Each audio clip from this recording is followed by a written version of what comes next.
Ahora sí.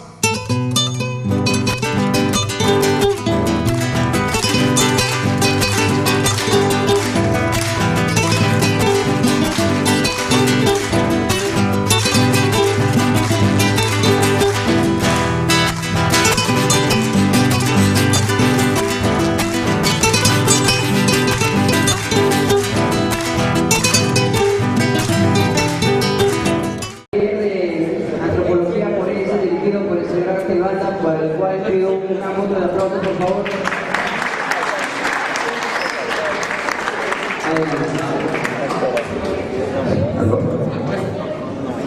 Primeramente, mis agradecimientos a la comisión organizadora del 18 Congreso de Estudiantes de Antropología Social. Mi nombre es Máximo Ángel Banda Roca, antropólogo del Ministerio Público. En esta ocasión, es grato para mí compartir ciertas experiencias de lo que se realiza, trabajos en fortalecimiento a la administración de justicia de casos de violación a los derechos humanos en el Instituto de Medicina Legal de Perú. Primeramente, quiero presentar al equipo forense especializado, que es un órgano directamente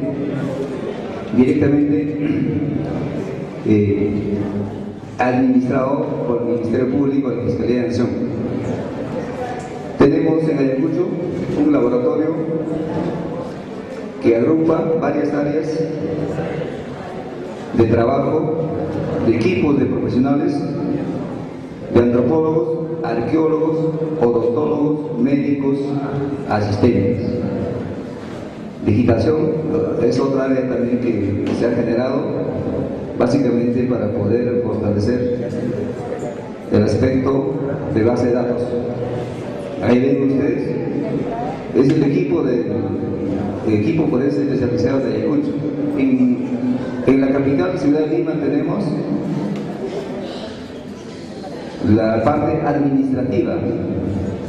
Lógicamente trabaja en coordinación con el Laboratorio de Investigaciones Forenses, que es sede a nivel nacional en Ayacucho. En Lima, repito, solamente en la parte administrativa. La sede principal del Laboratorio de Investigaciones para casos legales se encuentra en Ayacucho, no está en Lima. Bien, puede pasar. La atención del Ministerio Público e Instituto de Medicina Legal para casos de violación a los derechos humanos es, como pueden observar, cómo se pueden canalizar los casos de violación a los derechos humanos mediante instancias. Vemos a los familiares de las víctimas de los hechos ocurridos durante los periodos pasados, quienes pueden presentar sus quejas ante el Ministerio Público. En el Ministerio Público tenemos dos fiscalías supraprovinciales y una supranacional. En Huamanga está la primera y la segunda fiscalía supraprovincial, que atiende los casos específicos de violación a los derechos humanos. El equipo forense es la parte técnica de estas fiscalías, quienes trabajan de manera coordinada con la Jefatura de Medicina Legal. Por favor. Bien. La intervención del equipo forense especializado a nivel nacional, como se ilustra en el gráfico, primero, es como decir, cuando ustedes quieren ejecutar un proyecto, primero hay que planificarlo. Primero hay que ver las posibilidades, hay que sacar las posibilidades cuánticas de puede ser viable o no puede ser viable. De manera que el equipo forense tiene un área de profesionales que son antropólogos netamente adecuados al campo de trabajo. Me refiero a antropólogos que pueden compenetrarse mejor en la recolección de información para realizar una investigación de carácter legal. Significa que ese profesional debería tener conocimiento básico legal para poder fundamentar bien su planteamiento, su informe en lo posterior que va a ser citado ante el juez. Bien, tenemos la investigación preliminar o la información preliminar. Ven ustedes el antropólogo social, el arqueólogo, que conjuntamente van a ir a los lugares de los hechos como especie de criminalísticos para poder recabar la información. En el paso tercero, ahí ustedes ven cómo el trabajo ya más o menos dándose la especificación o la especialización del caso, el recojo de las evidencias o las exhumaciones, de acuerdo a las normas del Ministerio Público, están definidas para la especialidad de arqueólogo, pero nosotros siempre hemos observado esto, porque el arqueólogo en el Perú es de carácter más o menos para poder estudiar aspectos culturales. Arqueólogo forense, hace poco, hace 3 años atrás se llevó una maestría en la Católica en arqueología forense. De todas maneras, los profesionales que intervienen en esa materia de recuperación de evidencias han formado sus bases en base a la experiencia propia en el campo de trabajo. Al parecer, existen pocas biografías o pocas experiencias en el Perú para el arqueólogo para que pueda recoger de manera científica las evidencias en escena de crimen. Me refiero a la recuperación de materiales o evidencias de las víctimas o de los agraviados producto de la violación a los derechos humanos. Como cuarta fase tenemos el análisis de estas evidencias. Ustedes se preguntarán de repente, en el laboratorio de investigaciones forenses será puramente análisis de restos óseos. No, no todos los casos pueden ser así. Pueden darse también análisis de evidencias de otra naturaleza. Para eso está el laboratorio de investigación forense, que engloba en término conjunto todos los elementos recuperados en escena de crimen para poder someter a un análisis exhaustivo con la utilización de las disciplinas adecuadas o de la ciencia. Y ahí, básicamente, en nuestro laboratorio de Huamanga están los señores médicos legistas, quienes, de acuerdo a las normas de funciones del Ministerio Público, son las autoridades que pueden otorgar certificados de función, son los únicos. El antropólogo no puede otorgar un certificado de función, no puede. Entonces las normas están claramente establecidas. El odontólogo puede otorgar un odontograma, puede producir una pericia odontológica que efectivamente puede definir que ese individuo, que esa pieza dental puede corresponder a un rango de edad de tal persona, en ese sentido. El antropólogo puede definir la causa, las circunstancias de la muerte, pero no puede suscribir un protocolo de necropsia. Entonces, todo ese conjunto de interdisciplinas forman el análisis de laboratorio. Bien, ahí la entrega de cuerpos ya es puramente relaciones sociales, a las formas y cómo la instancia del Ministerio Público puede retribuir los restos recuperados a los respectivos familiares con sus certificados de función. Puede pasar otro. Bien, acá para acortar tiempo, tenemos los casos, los departamentos que han estado afectados a la violencia sociopolítica en la década del periodo pasado. Verán ustedes, Ayacucho engloba más casos, un porcentaje más elevado de casos. Otra puede pasar, otra cuestión. Exactamente. Huánuco, Junín, Apurímac, Ayacucho y parte de Huancavelica engloba mayor caso. Ayacucho específicamente el 47% a nivel nacional. Por eso es que precisamente acá se ha creado, gracias a la cooperación técnica internacional, el Laboratorio Moderno de Sudamérica. que hoy está a punto de elaborarse el área de ADN. ¿Puede pasar? Bueno, como les decía antes, esta es la parte preliminar. Son los lugares donde ocurrieron los hechos de violencia. No son pues dentro de la ciudad. Ustedes muchos se preguntarán, por ejemplo, las zonas marginales, las zonas con poca presencia del Estado han sido más azotadas por la violencia social. Por lo tanto, en la parte de investigación preliminar, el profesional a cargo, junto con la autoridad, que es el fiscal, tiene que desplazarse por cerros y montañas. Acá ven ustedes, no solamente hay que desplazarse pues por rutas donde hay carreteras, trochas, ¿no? También hay que desplazarse por lugares inaccesibles. Ahí esa foto es una vista, ese es el río, para muchos de repente conocen el río Apurímac o Pampas.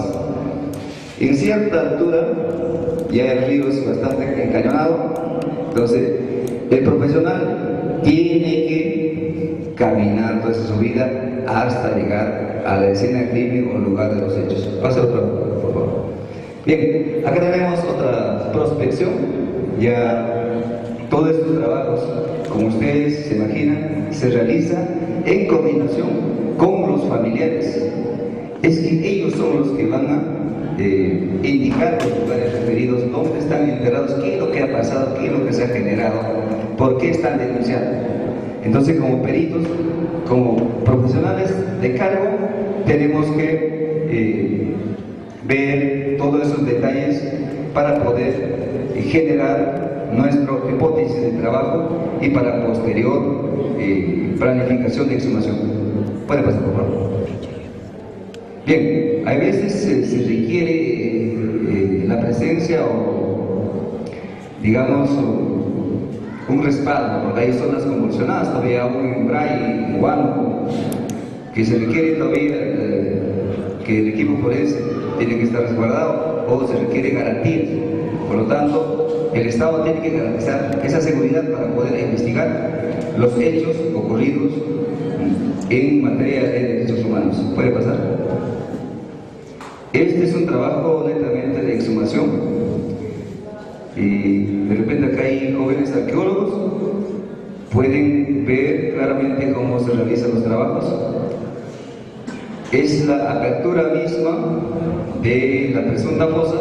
Presunta decimos, no podemos decir antes de ver una cosa, antes de decirlo, este es un celular, o que esté escondido, no puede ser celular. Presunto, de repente puede ser otra cosa. Entonces hay que tener mucho cuidado en manejar el lenguaje técnico para poder elaborar el informe para posterior sustentación en un proceso legal. Entonces decimos presunta. Puede pasar otra. Bueno, hay veces los trabajos no se realizan con pico y pala, se utiliza maquinaria pesada. El caso Cabitos, por ejemplo, el caso de Huancavelica, se ha utilizado maquinaria pesada para poder desmontar toda una montaña de desmontes donde se pudo rescatar varios restos humanos, producto de la violencia sociopolítica, ¿no? ¿Puede pasar? Vemos acá, hay veces no son cosas individuales, son colectivas. Entonces el arqueólogo, la persona o el profesional, tiene que estar preparado para poder recuperar sin generar ni una trauma o alteración a las evidencias. Es una técnica propia de la arqueología. ¿Puede pasar? Porque ¿qué pasaría si se altera? ¿Qué pasa si estoy recuperando un cráneo y genero una trauma post-mortem? Entonces esto significa la irresponsabilidad del profesional que está participando. Además podría ser cuestionado por la pericia de parte ante un juicio. ¿Me entienden? ¿Puede pasar? Es un caso, este es un caso de acá del Bray, caso Mantaro, donde hay veces el estado de conservación de restos o evidencias forenses no son uniformes en todo el ámbito de la arqueología o del país. En la parte húmeda, que es la selva o trópico, El estado de conservación es muy eficiente, digamos, a diferencia de climas de la serranía. Ahí vemos solamente ropas y fragmentos de restos óseos. Entonces eso a veces también dificulta la labor de los profesionales o la identificación misma de los cuerpos en materia de investigación. ¿Puede pasar otra? Bueno, los contextos forenses no son únicas, señores. El criminal no puede tener un solo modo de operación, la única. Se puede establecer patrones de hechos, sí, pero sin embargo, en el ámbito forense, el equipo forense ha encontrado múltiples casos. Cada caso es particular, señores. Por ejemplo, ahí mi colega Rueda se llama, el arqueólogo está tratando de cómo rescatar evidencias óseas que supuestamente se halla en un hoyo de 8 metros de profundidad y adentro del agua. Entonces, de todas maneras, hay que rescatarlo para someter a un proceso de estudio, identificarlo, para determinar cuáles fueron las circunstancias de muerte, cuál es el móvil de estos hechos. Para ello se requiere, pues, no solo pues, de conocimiento específico de la materia de arqueología, sino también un poco de coraje. Pase usted, pues, ¿sí? Ya el colega está bajando, vamos a acabar con una escalera provisional. Pase el siguiente. Ahí va a llegar. Pase el siguiente. Bueno, los lugares de los hechos no solo pues son lugares donde hay servicios básicos, ¿no? Usted se preguntará, ¿dónde hay casa, dónde voy a dormir? A veces los lugares de los hechos son lugares donde no existe ni siquiera una vivienda. ¿Y qué hacemos? Tenemos que aprovisionarnos una choza, una cama, algo así para poder lograr. Puede pasar, es un caso de Ajomarca, es caso de Ajomarca. El responsable de este hecho, ustedes tienen conocimiento público, está almordado, está preso, ¿no? Está preso. Ya, bien, este es el caso Cabitos. En este caso, fue el hallazgo más numeroso y más sistemático en un patrón de comportamiento de ejecuciones extrajudiciales en el cuartel Domingo Araiza de los Cabitos, conocido acá. Se está haciendo una especie de búsqueda de los cuerpos, una técnica de arqueología para poder hallar todos los posibles sitios de entierros. En este lugar se hicieron algo de recorridos, algo de 400.000 cuadrículas para poder rescatar 300 individuos, de los cuales se pudieron establecer con cuerpo completo algo de 37 y en otro proceso de etapa de pérdida de evidencia se hallaron un promedio de otros 100 y tanto. Estos contextos para nosotros significan cómo el Estado, cómo en cierta coyuntura ha violado los derechos humanos. Estamos en siglo XXI. Entonces, para nosotros, para la futura generación, hechos de esta naturaleza tienen que ser denunciados, no puede quedar impune. Para lo cual hay que investigarlo, ¿no? Si no se investiga, la mente frágil, quizás en otra generación, puede volver a repetir ciertas situaciones. Por tanto, debe quedar registrado, debe quedar sancionado e investigado. Pase otro. Ahí están las cuadrículas. Pase el otro. Esa casa cerquita, si ustedes pueden visitar, ese es un lugar como santuario, creo, al parecer. Pueden llegar a visitar. Bueno, en este lugar de cuartel Domingo Ayarza se encontraron un patrón de ejecuciones extrajudiciales. Lo curioso es que todos los cuerpos siempre tenían que estar atadas, siempre tenían que mantener cierto patrón de formas funerales de entierro. Ahí vemos uno como ese cuerpo está con manos atadas para atrás, ¿no? Y de cúbito lateral. Otro. Entonces la mayoría de esos cuerpos en el cuartel Domingo Araiza se hallaron con ese patrón de comportamiento.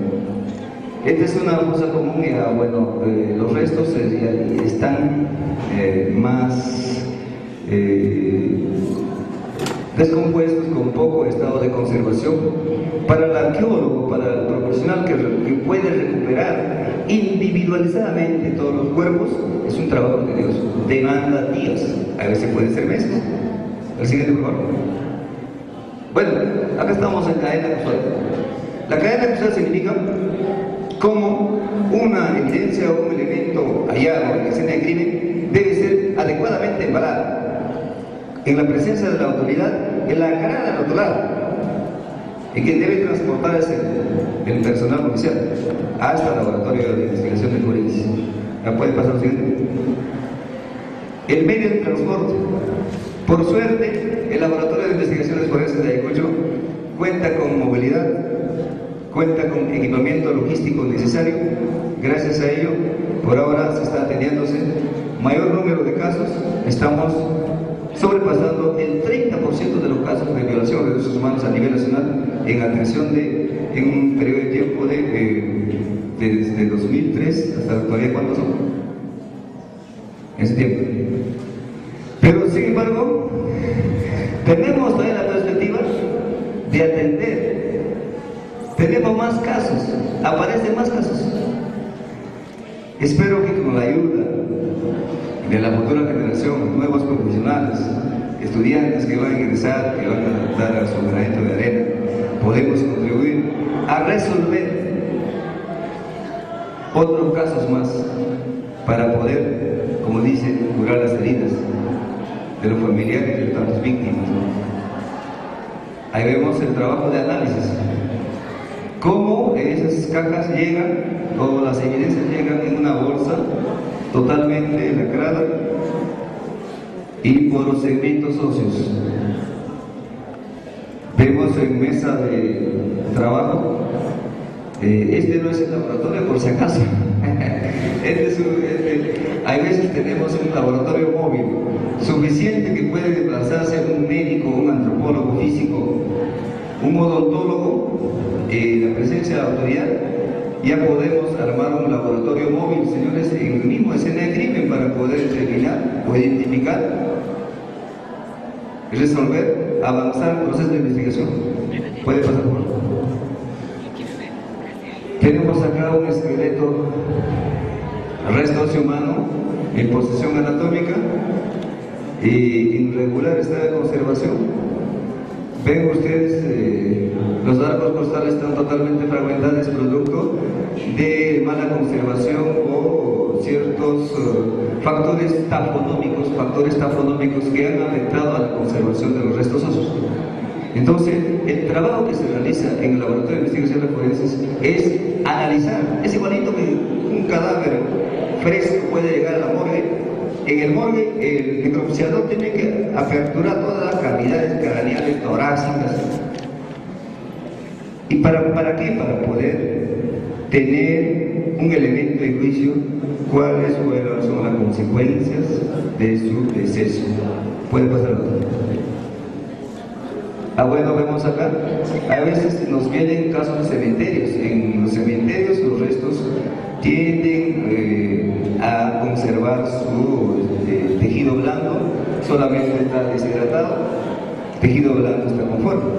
Entonces, por lo tanto, para que sea analizado adecuadamente, el antropólogo tiene que limpiar todos esos tejidos para poder realizar su pericia.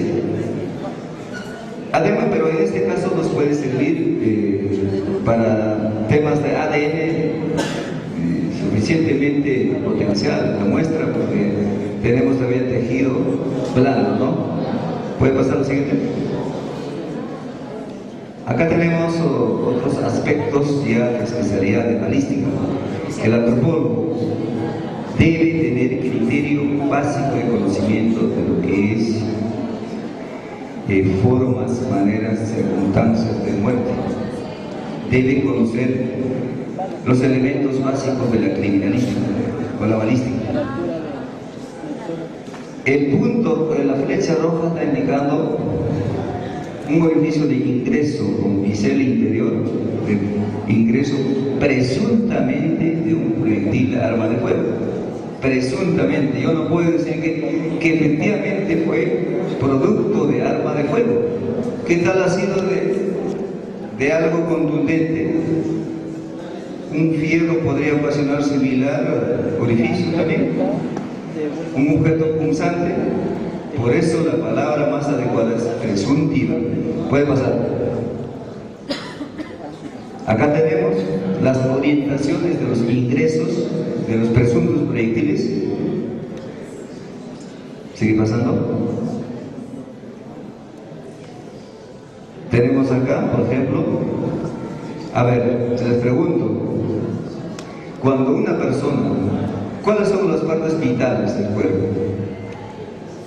El corazón, el cerebro, ¿no? Cuando a ustedes les disparan en la pierna, no mueren, pues, siguen siendo vivos. Pero cuando encontramos una evidencia, un orificio de ingreso en el cráneo, ya tendrá que pensar traumatismo encima cráneo severo. Eso sí genera muerte.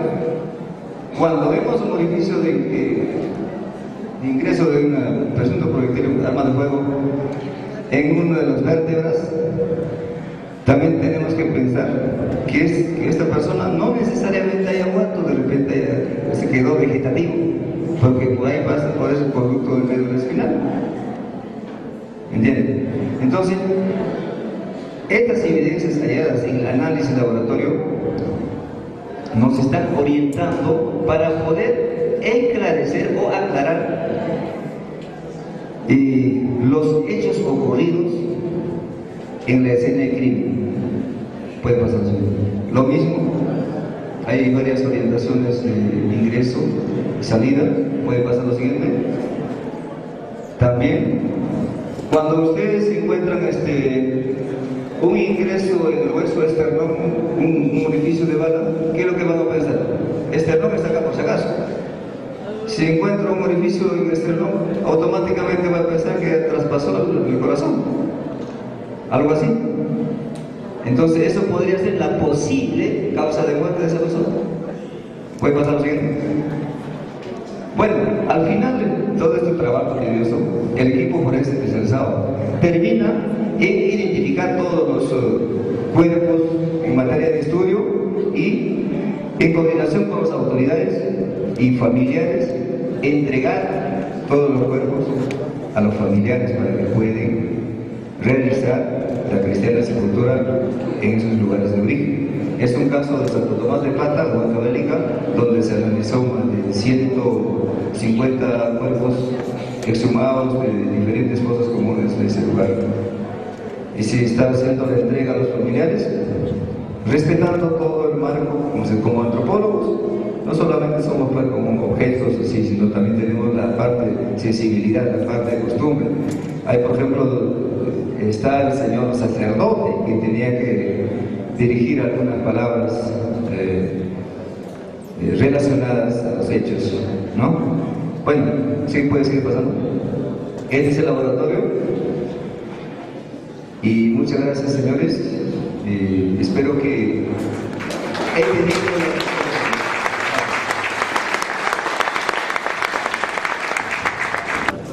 Se refiere de varias tendencias o varias disciplinas. Tenemos el odontólogo. El odontólogo va a tener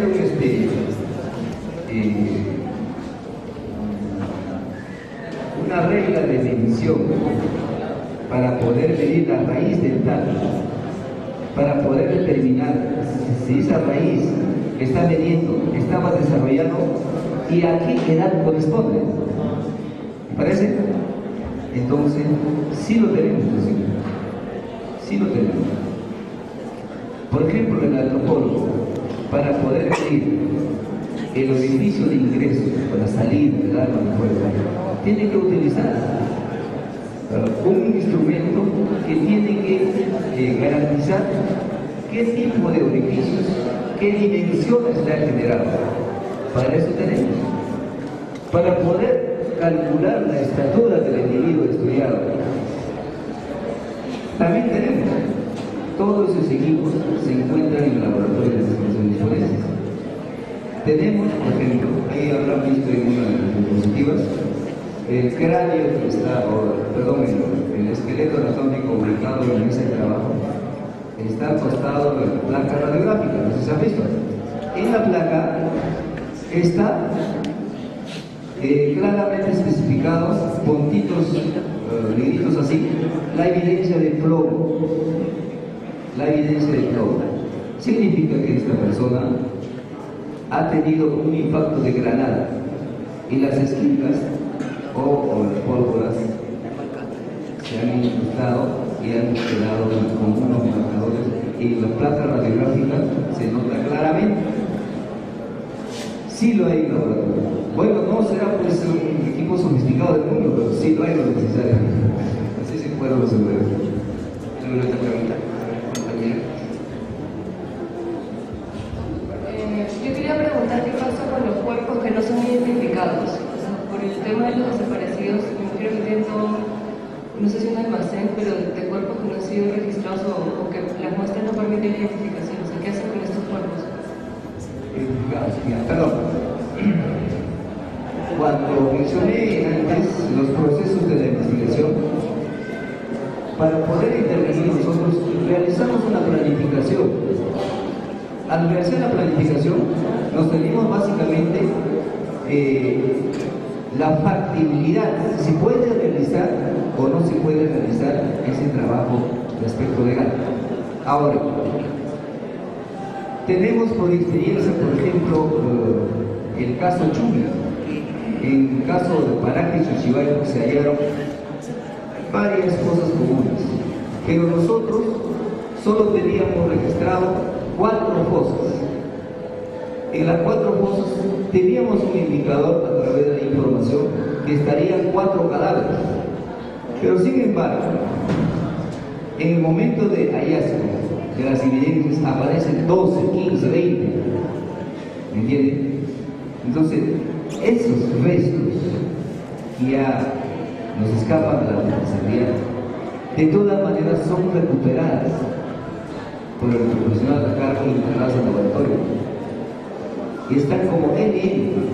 Y manejamos un base de datos para posterior identificación de esos NNs y realizar un cruce de identificación, de manera que los NNs lo tenemos en el laboratorio bajo códigos y muestras que hemos tomado para análisis de ADN, en lo posible que algún familiar denuncie el hecho que estaba en Chungui y en Chuchibayo en esa fosa también.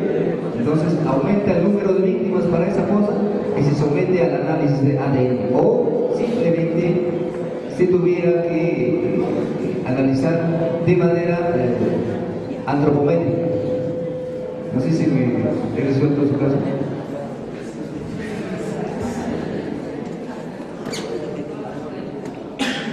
Lo guardamos